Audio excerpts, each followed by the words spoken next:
Growing up in the Philippines, I've experienced firsthand the many social, environmental, and political injustices which plagued my country. A few months ago, there was a certain case which broke the news and highlighted this fact. 545 billion pesos, or around 8 billion euros, allocated for flood control projects were instead funneled into the pockets of politicians.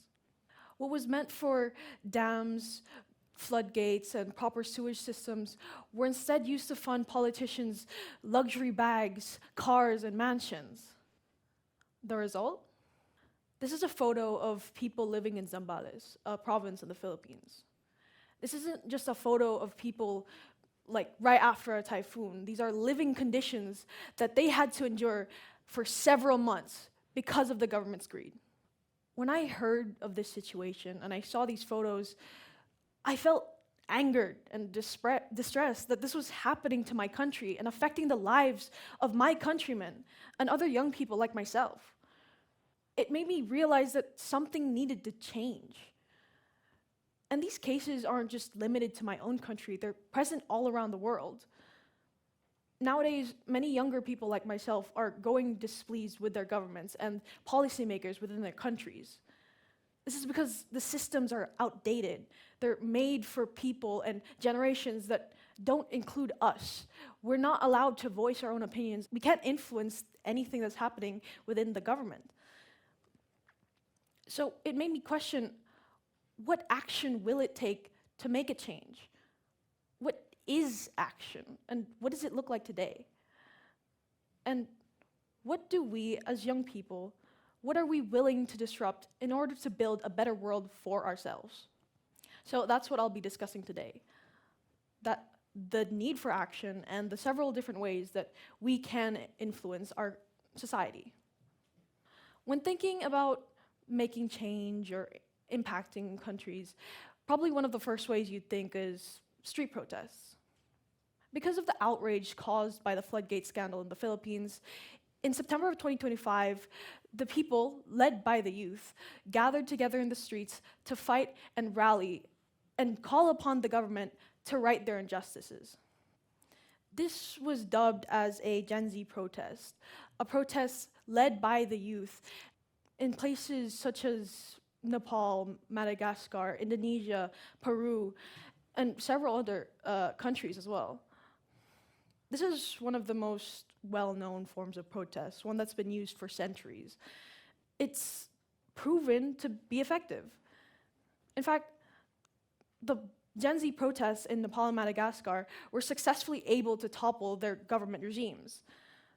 This is proof and evidence that our actions do make an impact. They can change society. But of course, this isn't the only way that we can make change. The issue of the youth's values being underrepresented isn't only true within governments, it's also present within industries. Many young people like myself are aware of the issues caused by the fast fashion industry. Globally, 92 million tons of textile waste is produced each year, directly impacting our environment and our ways of living. So this has caused many people to start looking for alternatives. 47% of Gen Z regularly purchase secondhand items. The secondhand market increased by 18% to 197 billion US dollars in value.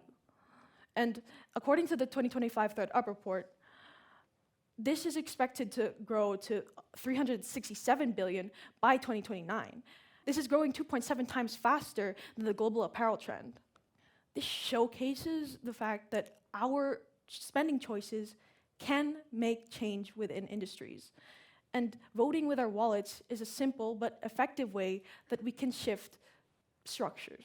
But of course, when talking about making change, we mustn't forget the most important tool in today's world, the media.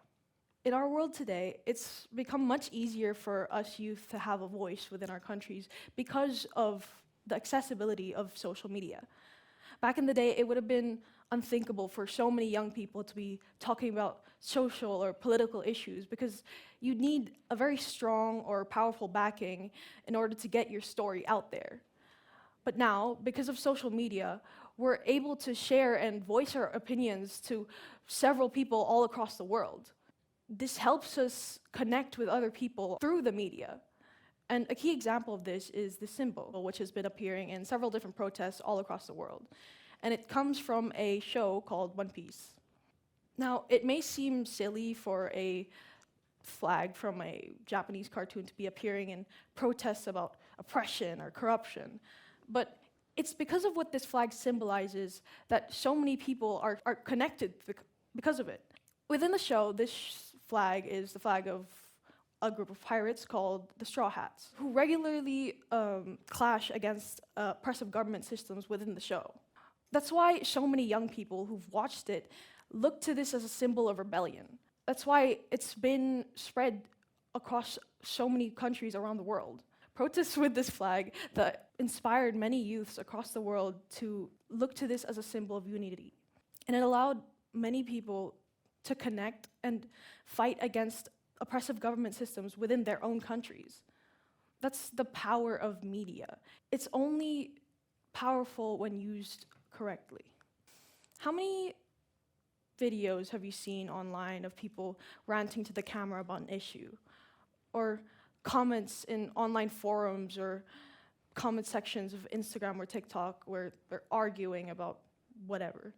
How many of those have actually made you think? How many have changed your way of thinking? I'd assume little to none. These messages aren't well thought out.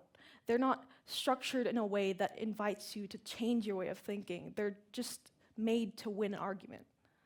So the key point here is to be thoughtful with your message, to create something that provokes thought rather than anger.